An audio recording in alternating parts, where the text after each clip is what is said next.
प्रणाम। काफ़ी दिनों से मुझे भी ऐसा लग रहा था और एक दो बार वार्तालाप में एक दो मित्र से भी शायद ये समझ मिली कि धर्म पे मुझे कुछ व्याख्या करनी चाहिए। इसलिए आज मैं इस पे कुछ समझाना चाहता हूँ। धर्म के बारे में जानने से पहले कुछ ज़रूरी बातों को समझ लेना ठीक रहेगा। उनमें से पहली तो ये है कि धर्म कोई सामूहिक विषय नहीं है। ये एक एकाकी विषय है, हर व्यक्ति का अपने बारे में इंडिविजुअल। लेकिन समाज में ऐसा कुछ भी प्रचलित नहीं है और समाज का जो कंसेप्शन है वो बिल्कुल सामूहिक है। और धर्म की जो व्यापक परिभाषा है उसका वास्तविक धर्म से कोई लेना देना नहीं है। इसलिए इस बात को ठीक से समझ लेना ज़रूरी है कि सामूहिक न होकर ये एक एकाकी विषय है, अपने बारे में है। संक्षेप में अगर मैं कहूँ तो धर्म का मतलब है स्वयं को जान लेना, सेल्फ रियलाइजेशन। महावीर जैन ने इसको कैवल्य कहा, बुद्ध ने इसको निर्वाण कहा और हिंदुओं में इसे मोक्ष कहते हैं। लेकिन जो प्रचलित अवधारणा है वो कुछ और ही है, उसका धर्म से कोई लेना देना नहीं है। और जो वास्तविक धर्म है, जैसा कि अभी मैंने कहा, उसका प्रचलित अवधारणा से कोई लेना देना नहीं है। तो ये एक सामूहिक विषय नहीं है, ये सिर्फ स्वयं के बारे में है, स्वयं को जान लेना। ये बिल्कुल एक छोटी परिभाषा है, संक्षिप्त। अब थोड़ा धर्म की यात्रा के अगर हम बारे में चर्चा करें तो कुछ हजार वर्ष पुरानी इसकी यात्रा है। और चूंकि भारत एक बहुत प्राचीन देश है और यहाँ पे धर्म के ऊपर जितना काम हुआ है शायद विश्व के दूसरे हिस्सों में उतना नहीं हुआ है। तो वस्तुतः होता ये है कि जब कोई व्यक्ति स्वयं को उपलब्ध होता है या मोक्ष को प्राप्त होता है तब वो समाज को उपदेश देता है या शिक्षाएं देता है या दिशा दिखाता है। तो उसके जो अनुयायी होते हैं या जो व्यक्ति उसको अनुसरण कर रहे होते हैं वो बाद में उस धर्म की स्थापना करते हैं। उदाहरण के लिए जैसे महात्मा बुद्ध स्वयं से बिल्कुल संतुष्ट नहीं था और उसे वेदों के ज्ञान से वो संतुष्टि प्राप्त नहीं हो रही थी जो होनी चाहिए। उसे कहीं न कहीं उसकी अंतरात्मा ये कह रही थी कि शायद ये सब धर्म नहीं है। इसलिए उसने सारे राजपाट को त्याग दिया और स्वयं को जानने के लिए घर से निकल गया। और उसके बाद करीब 10 वर्ष तक ध्यान मग्न रहा। फिर उसको निर्वाण की उपलब्धि हुई और फिर उसने संघ बनाए, लोगों को शिक्षा दी और वहीं से बुद्ध धर्म की स्थापना हुई। महात्मा बुद्ध से पहले कोई बुद्ध धर्म नहीं था। ठीक इसी तरह महावीर जैन हुए। हालांकि जैन धर्म में 24 तीर्थंकर बताए गए हैं और महावीर जैन को आखिरी तीर्थंकर माना गया है।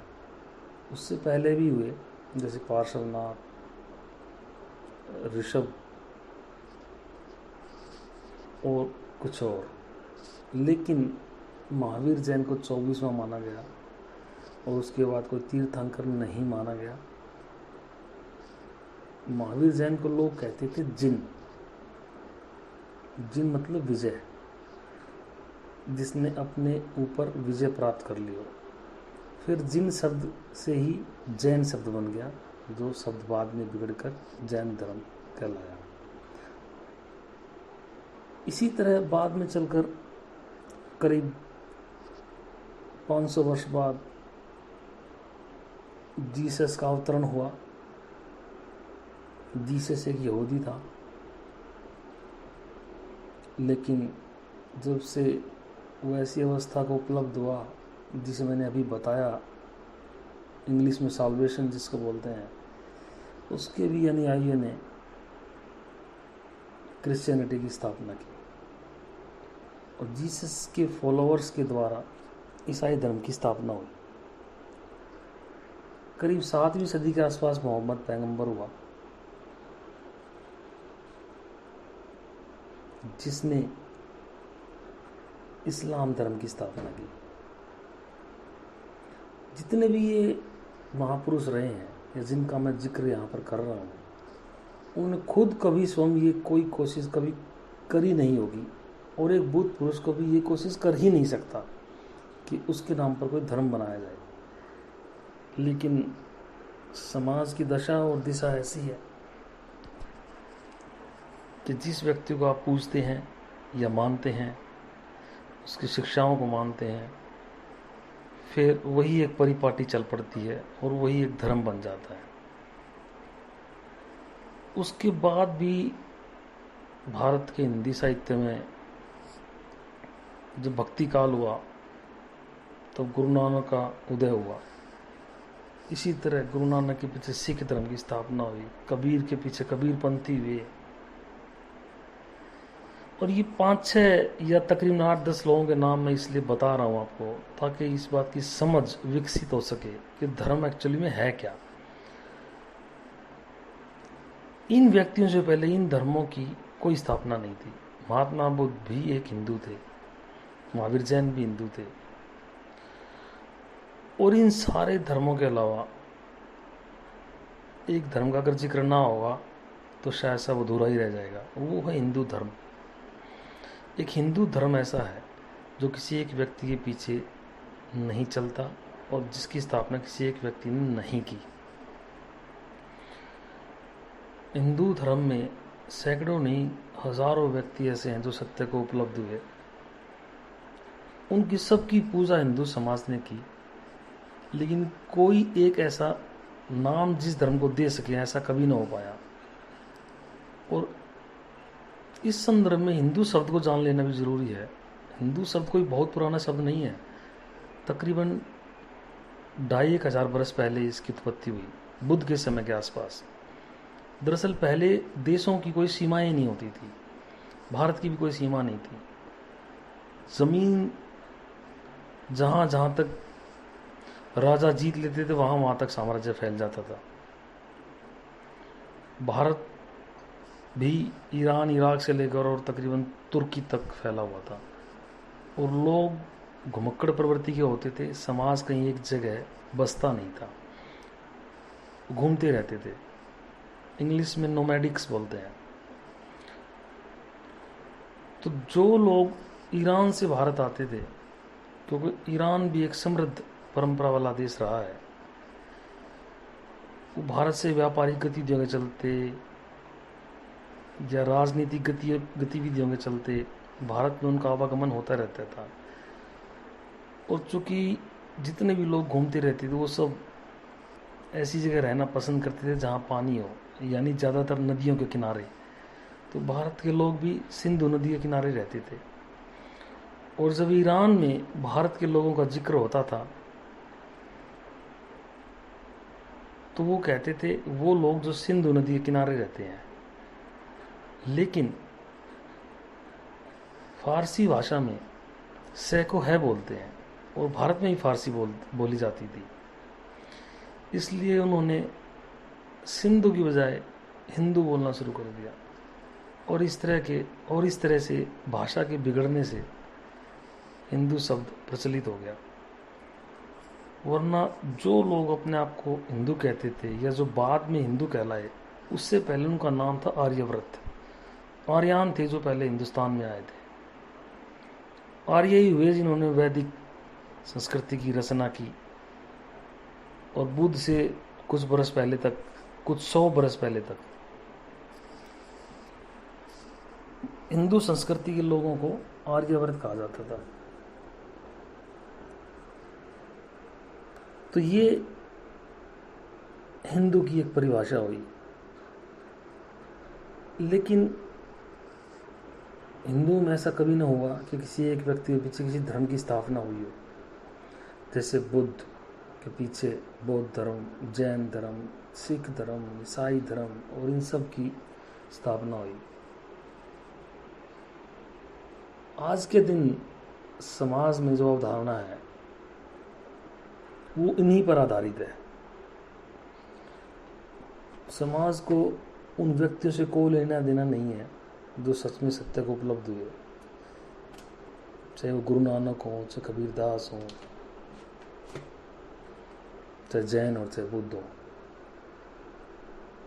और हिंदू धर्म में ऐसे और भी अनोखे व्यक्ति है बीच में, जैसे शंकराचार्य, रामानुज, विवेकानंद या और अनेकों लोग।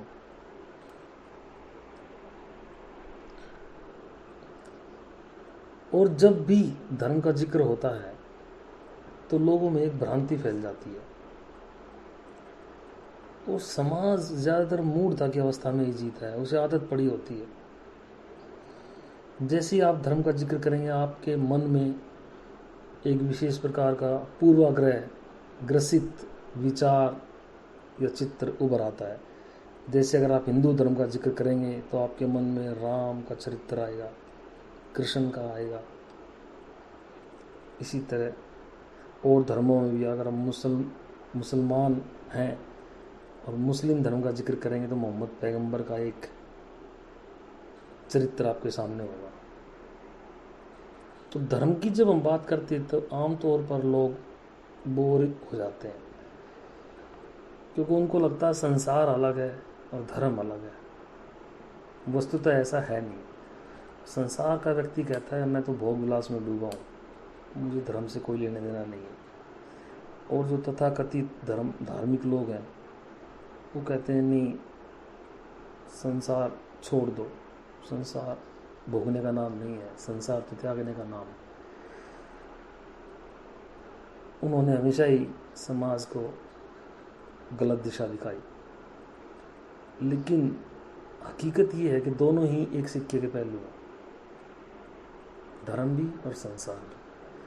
जो धार्मिक है वो संसार में ही रहेगा, और जो संसार को भोग रहा है उसके अंदर धर्म की स्थापना पहले से हो चुकी होती है। संसार का मतलब है आपका स्वयं, मैं, आपका शरीर, आपका मन, आपकी आत्मा। और धर्म का मतलब भी यही है, धर्म आपके अंदर ही स्थापित है। परमात्मा कहीं है तो सिर्फ आपके अंदर, आपके उसी शरीर में जिससे आप संसार को भोग रहे हैं। आपके उसी मन से निकल के जाना है जिसको आप त्यागना चाहते हैं, आपकी उसी आत्मा में। आपने सुना होगा आत्मा सो परमात्मा। इसलिए धर्म और संसार एक ही सिक्के के दो पहलू हैं। और जब आप किसी सिक्के की मूल्यांकन करते हैं तो उसका एक साइड की मूल्यांकन नहीं करते हैं, उसके दोनों हिस्सों को मिलाकर ही उसकी वैल्यू निर्धारित होती है। जैसा कि आप जानते हैं सिक्के पे एक तरफ हेड और एक तरफ टेल है, तो ऐसा नहीं है कि उनको आप 50-50% बांट देंगे। इसी तरह धर्म और संसार अलग अलग नहीं है, ये एक ही सिक्के के दो पहलू हैं, बस समझ का फेर है। जो जैसे समझता है उसको वैसे दिखाई देता है। इसलिए ये बात भी मुख्य तौर पर जान लेना ज़रूरी है, और इसका अनुसरण कर सके तो बहुत ही अच्छा है कि धर्म को एक अलग इकाई ना समझें। धर्म का नाम आते ही आप मंदिर, मस्जिद और गुरुद्वारों के ना सोचने लग जाएं। धर्म हमारे आसपास ही है, हमारे अंदर ही है। इसलिए हमारा हर कर्म धर्म है। हर कर्म के पीछे धार्मिकता है, बशर्ते कि हम उसको ठीक से समझ लें। जैसे कंप्यूटर की लैंग्वेज है, ये एक बाइनरी लैंग्वेज है। जिसमें 1 और 0 का प्रयोग होता है। इसी तरह है धर्म। या तो धर्म एक यूनिट है, एक इकाई है, सिर्फ एक ही धर्म है, एक ही धर्म है, या 0 है, कुछ भी नहीं है। नेति नेति संस्कृत में जिसे कहते हैं, ये भी नहीं वो भी नहीं।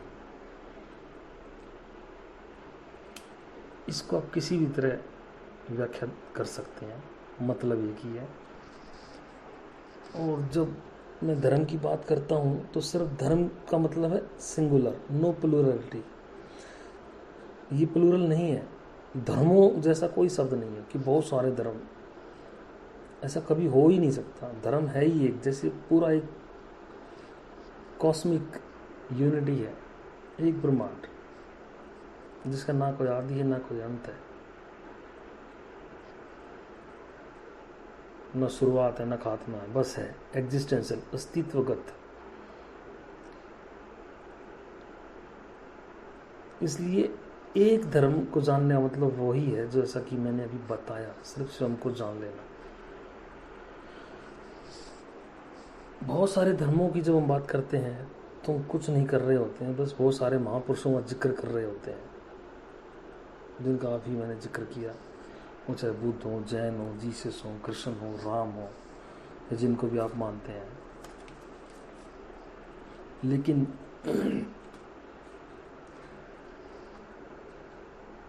अभी आजकल भी ऐसा है, और हम पहले भी ऐसा रहा है कि समाज में भ्रांति की स्थिति बनी हुई होती है। मुझे याद है एक बार एक रेस का आयोजन हुआ, उस पर इनाम भी रखा गया, और शाम होते होते उसमें भाग लेने वाले भी आ गए। लेकिन आयोजक थोड़े निराश थे क्योंकि 2 ही व्यक्ति आए थे, 2 ही व्यक्ति रेस में भाग लेने के लिए आए थे। अंधेरा हो चला था। अब आयोजकों ने कहा ठीक है, आप दोनों आए हैं तो आप दोनों ही रेस में भाग लीजिए। जो व्यक्ति फर्स्ट आएगा उसे ज़्यादा इनाम मिलेगा, जो सेकंड आएगा उसे कम इनाम मिलेगा। करीब 200 मीटर दूर एक लाल बत्ती दिख रही थी। अब आयोजकों ने कहा जो व्यक्ति उस लाल बत्ती को हाथ लाकर पहले वापस आएगा वो फर्स्ट माना जाएगा और उसे ज़्यादा इनाम मिलेगा। चूँकि अंधेरा हो गया था और रेस स्टार्ट हो गई। 200 मीटर कोई ज़्यादा दूरी तो है नहीं। एक व्यक्ति तो तकरीबन 40-50 सेकंड के बाद ही वापस आ गया। आयोजक खुश हुए और उसे पकड़ लिया कि तुम फर्स्ट आ गए हो। लेकिन दूसरा व्यक्ति वापस नहीं आया। अब उन्होंने थोड़ी देर इंतज़ार किया, करते रहे, रात हो चली, मगर वो व्यक्ति वापस ही नहीं आया। अब आयोजकों को बड़ी चिंता हुई कि व्यक्ति गया तो गया कहाँ। लेकिन वो डटे रहे, और जब भोर हुई, सवेरा हो गया, सवेरा होने पर वो व्यक्ति वापस आता दिखाई दिया जो बुरी तरह हाँफ रहा था। अब आयोजक थोड़ा खुश हुए, चिंता कम हुई। उन्होंने उसे भाग के पकड़ा, पानी वानी दिया और कहा मुबारक हो, सेकंड तो आप आ ही गए हैं, आपको सेकंड इनाम राशि मिलेगी। और वो व्यक्ति पहले ही बुरी तरह हाँफ रहा था, लेकिन फिर भी झल्लाया और जोर से चीखा, भाड़ में गई तुम्हारी सेकंड पोजीशन। पहले मुझे ये बताओ कि मुझे ट्रक की टेल लाइट के पीछे लगाया किसने था? मैं सारी रात उस ट्रक के पीछे भागता रहा, और जब सुबह हुई तो मुझे पता चला। मूर्खों, देखने में तो एक चुटकुला जैसा प्रतीत होता है, लेकिन मुझे इसमें बड़े गंभीर संकेत दिखाई देते हैं। लाल बत्ती हमारे उस मन की तरह है जो हमें आकर्षित करती है, और जो बुद्धिमान व्यक्ति है वो सिर्फ उसको छू के जल्दी वापस आ जाएगा। अर्थात वो अपने मन को देखेगा, अपने मन का दृष्टा बनेगा और मन के झांसे में नहीं आएगा, और मुमुक्षु बनकर स्वयं को उपलब्ध होने की दिशा में आगे बढ़ेगा। और जो संसारी व्यक्ति है, जिसे धर्म की समझ बिल्कुल नहीं है, वो उस ट्रक के पीछे लगा रहेगा। और ट्रक के पीछे की जो टेल लाइट है, चूँकि अभी मैंने बताया वो मन का प्रतिबिंब है, इसलिए मन कभी हाथ ना आएगा। और पूरी रात वो ट्रक के पीछे लगा रहा जैसे वो व्यक्ति, ऐसे ही एक साधारण व्यक्ति जन्मों जन्मों तक मन के ही चक्कर में उलझा रहता है। इसी उधेड़बुन में वो जन्म लेता है, इसी उधेड़बुन में उसकी मृत्यु हो जाती है। इच्छाओं के पीछे ही लगा रहता है जो कभी तृप्त ना हुई। इच्छाएं कभी पूरी नहीं होती और ये मरती भी नहीं है। और आजकल मैं देखता हूँ सैकड़ों नहीं हज़ारों चैनल खुले हुए हैं जिन पर धूर्त, मक्कार और पाखंडी लोग रोज़ प्रवचन देते हैं कि मन को छोड़ दो, मन को त्याग दो, और स्त्रियों को तो बिल्कुल ही त्याग दो, स्त्रियाँ तो हैं ही मन की फसाद की जड़, और न जाने कितनी उलझुल बातें। ऐसा कभी नहीं होता। मन को आप कभी त्याग नहीं सकते। मन एक विचारों का पुंज है, मन भी एक सत्य है, इसको नकारा नहीं जा सकता। मन एक उस कमरे की तरह है जिसके दो द्वार हैं। एक तरफ से आप प्रवेश करते हैं, फिर उस पूरे कमरे को पार करते हुए दूसरे द्वार से निकल जाते हैं। जहाँ से आप प्रवेश करते हैं वहाँ से आप जीवन जीना शुरू करते हैं, और फिर पूरा मन है बीच में, जिसको आप पूरे जीवन में कहीं भी किसी भी तरह देख सकते हैं, भोग सकते हैं। और जैसे आप दूसरे द्वार से निकलते हैं, वो द्वार आपका अंतिम द्वार है, जिसके बाद आप मोक्ष को उपलब्ध हो सकते हैं, हुए भी हैं। और ये संभावना हर व्यक्ति में है। अक्सर जब कर्म और भाग्य की बात होती है तो लोग भाग्य को भी कोसते हैं। कर्म हमारे हाथ में है, लेकिन कर्म को नहीं करते हैं और भाग्य पे दोष मढ़ते हैं। मैं इतना बता दूं, भाग्य तो उसी दिन सुधर गया था जिस दिन आपका जन्म हुआ। भाग्य में ना होता तो जन्म भी ना होता। चाहे वो पिछले कर्मों की आप एक फल मान लीजिए या उसे एक प्राकृतिक घटना मान लीजिए, लेकिन